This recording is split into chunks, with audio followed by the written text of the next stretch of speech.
This video will present our applications architecture. We have followed a concrete implementation of key architecture called Hexagonal Architecture, also known as ports and adapters. I have picked this architecture just for demo purposes, and it's probably an overkill for the contents of our app since we are only querying data.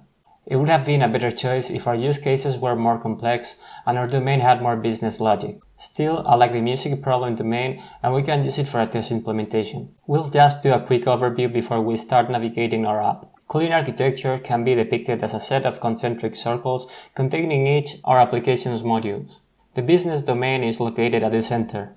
Dependencies can only point inwards to the inner circles. What this actually means is that our domain now doesn't have to worry about anything related to persistence or the web. So changes in those technologies or rules enforced by them should not affect it. The domain only has to worry about the business domain logic. This is also known as single responsibility principle. A component should only have one reason to change. Let's take a look at the package structure. SongFind is at the top level of the package hierarchy.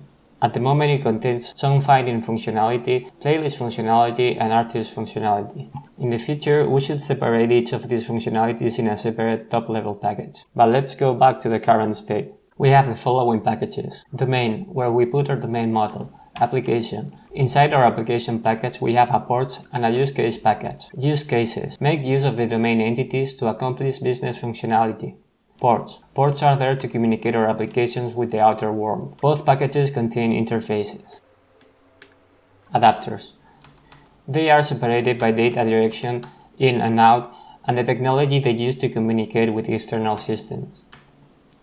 Input ports are there for the information to come into the domain. They are used by the input adapters, in this case playlist controller, and implemented by our use cases. We can see how getPlaylist use case implements the getPlaylist query input port. Output ports are an egress point for the information to leave our domain. They will be used in our use cases and implemented in our output adapters,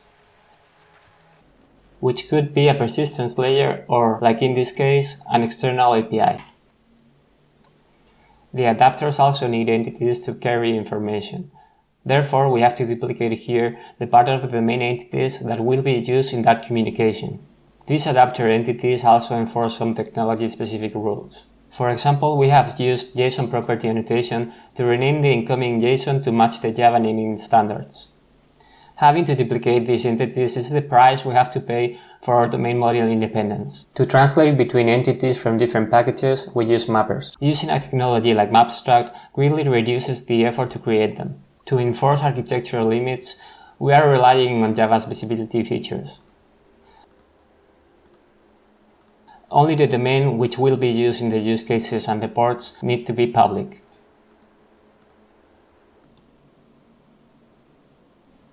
The rest can be marked as package private by omitting the class visibility modifier. This creates a small layer of isolation since the classes won't be accessible outside of the package. As long as we use Spring's class path scanning to look for beans for dependency injection, Spring will be able to instantiate the package private classes using reflection. But this isolation breaks when we place classes in subpackages since they are considered a different package and we are forced to make classes inside them public. Also, it's not hard that a junior developer slips the public keyword and goes unnoticed. If we want to better protect our architecture boundaries, the best option is to separate the modules in different artifacts.